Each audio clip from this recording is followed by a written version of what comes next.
Well, what a great joy for me to be standing in the beautiful Oregon garden, and I'm here with Lindsay. And Lindsay, there is a really fun, exciting weekend coming up. So let's jump right in with something called Corks and Forks? Forks and Corks.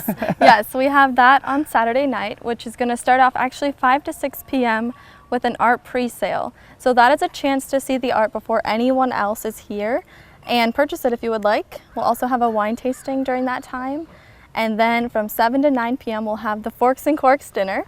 And that will be a 5-course meal with wine paired with every meal. Wonderful, wonderful. And Judy and I are going to actually be at that You are, event. yeah. So that's an opportunity to meet you guys too. And then the next day though, which we will also be at this event, is a really cool art festival again. Tell me about that.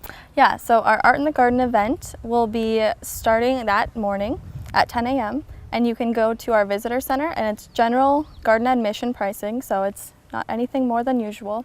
But you will get a lot more for your money that day, because the first 50 people will get a complimentary mimosa, and you will have a chance to interact with the artists and get to know a little bit more about their art installations and how they make them. We'll also be starting a passport series this year where you can get your passport signed at each station and be entered for a dinner escape giveaway. Wow. And that includes an overnight stay at the Oregon Garden Resort, a bottle of wine, and 2 dinner entrees. But you do have to fill out the passport completely, right? So all of the places have to be signed in. Yep, so all you have to do is walk around to each artist and kind of hear what their installation process is, and yeah. Well, you know, we've been at this before, and this event is really interesting because when you see a beautiful piece of art, you really want to understand the system behind how they got to there. So it's really fun meeting them and interacting with them. You get to learn about their process. Okay, Lindsay, just for my own clarification, people can purchase the art at Forks and Corks, the pre-dinner on that night before, but then they can also purchase it Saturday as well? Yes, so they can purchase during our pre-sale from 5 to 6 p.m. before the Fork and Cork dinner. Otherwise, they can also come to the duration of our Art in the Garden event, which begins that Sunday morning and goes through September 22nd. So anytime in that time frame, they are able to purchase the art. So Lindsay, you know, I'm delighted that we're also going to be taking time now, and I'm going to go walk over and talk to one of the 8 artists that will be here. Yes.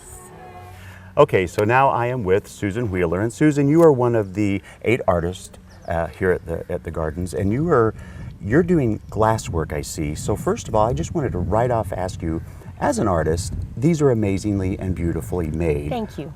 What was the motivation? When did you go, glass, that's what I'm going to work with? Well, I'll have to take you just real quickly back. When my sister and I were young, we visited Disneyland in California with our grandparents. We went into a little glass blowing shop, and we each got a piece of blown glass. I got an octopus, I believe. That was my first encounter with glass. And you loved that? I loved it. I held on to it for a long time. I couldn't tell you where it is now. But many years later, I had children, and they were growing, and I just took, out of a whim, I took a stained glass class just because I had always admired it. Right.